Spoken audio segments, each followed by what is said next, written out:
Get unlimited access to all of our CPE courses at www.teachucomp.com/unlimited CPE.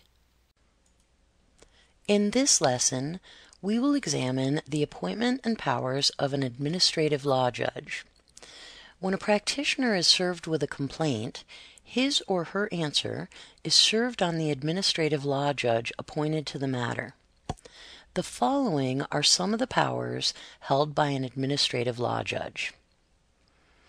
Administrative law judges, once appointed to a matter, have the power to administer oaths and affirmations, and they may also make rulings on motions and requests.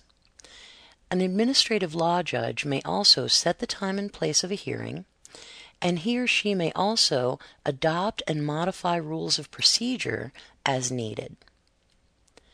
An administrative law judge also has the power to rule on offers of proof, receive evidence, examine witnesses, take depositions, consider oral or written arguments, or hold conferences for the settlement of issues with the consent of parties involved.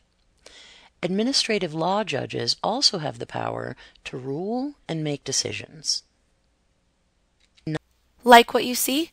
Get unlimited access to all of our CPE courses at www.teachucomp.com/unlimited CPE.